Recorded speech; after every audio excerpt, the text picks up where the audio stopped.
официально жігітім жоқ, ухажер жоқ, но альфонстар бар, қайыршы қу кедейлер бар, ішіп жатар дайын асқаттық қасықтар бар, сондай мамин кейін сыночектер бар, болды.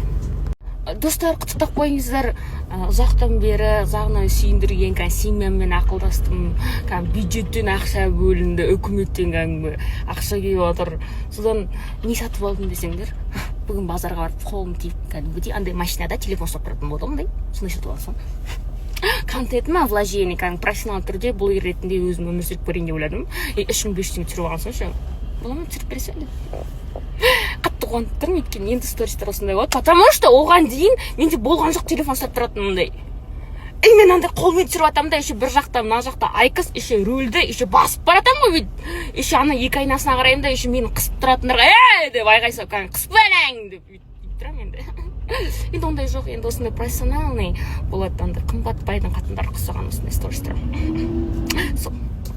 Мен андай тажал деп ойлап қалмаңдар, ақшаға тар деп, ойбай, бізге Құдай не бер, бой бермесе де Құдай маған пейіл берген 7 километр кәдімгідей. Мен андай просто ақылға салам да, ақшаны жұмсағанда, өйткені өзім табам да, каждый копейканы. И вот. Но апаларың бүйтеді ғой, кішкене андай 100 граммнан ұрған кезде Құдай сақтасын, мен жаныма жоламаңдар, мен ақша таратамын. Мен сондай әдетім бар, еще официанттарды бүйтіп шақырып алып, кәдімгі жаным мұнда кел деп сөйтіп, менің ең үлкен чайым мақтан отқан жоғым, официантқа берген $300 шығар. Мас болып қалдым Шымкентте.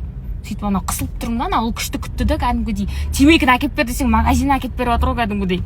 Бәрін істетті да, содан деп қалтама қарасам, теңге жоқ, сосын доллар тұрды. Мә дедім, $300 ұстаттым. Жаным дедім, еще счет жоқ бұттым. Қошаққан әтейі люблю деп, кәдімгідей, анау мәз муа деген соң маңдайынан сүйіп, жаным берекелі екенсің қошақан дедім да, сөйттім мен сөйтіп беріп тұрамын. Андай енді сыйға сыйсыра қабыл дейді да қазақта. Мен сендерге айтайын ба, апаларың ішіп алған патшафе подругамен заведениеден шығып келе жатырық та, такси шақыртып қойғанбыз. Сода жанымда бүйтіп шетте қарасам, бір енді андай жағдай нашарлау кісі отыр да, сосын келіп бүйтіп құшақтап алған соң, брат деп, брат, а Каспийімді айтшы, 10 теңге жере салайын, ставка қойды, көтеріп алшы, брат деп қойын ғой. Құдай өз кешірсін. Білмеймін қандай, енді братан құсап барып айтқым келді да, ұялып қалмасын қыз бала деп. Сөйткенім ғой, қайдан білейін.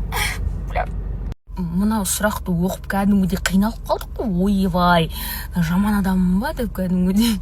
Просто андай тағдырдың талқысына түсіп қойғанмын ғой. Мен именно универ бітіріп айтқан кезде осы блогерстводан бастадым ғой. Сол кезінде енді ең бірінші менің хейтерларым болған, буллингтің атасын шығарған кәдімгідей, бір-бірлеріне сливать еткен ол менің сыныптастарым, мектепте бірге оқыған 11 жыл бойы. Одан группаластарым кетті, ойбай, мынау жәләп болып кетті, проститутка деп сөйткен адамдар. Енді олармен қалай сөйлесесің? Мен бәріне сыгылыңдар деген мен. Я помню, я не жалею ни капельки, то, что я перестала с ними общаться. И, конечно же, общение жоқ, keep in touch жоқ. И ешкім мені тойына шақырған жоқ, не ұзатуына. Әпсе жылап береміз ғой барып. Бір үкі де тақпаған ғой, мен үйімде даже үкі де жоқ қой мындай. Тағады ғой бет қыздар ұзатып баратын.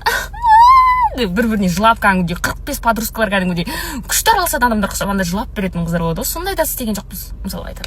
Бірақ одан ұялатын дым жоқ деп ойлаймын. Өйткені Аллах сенен бір затты алып қойса, саған одан да күшті зат береді. Оған тек шыдамдылық керек, терпение.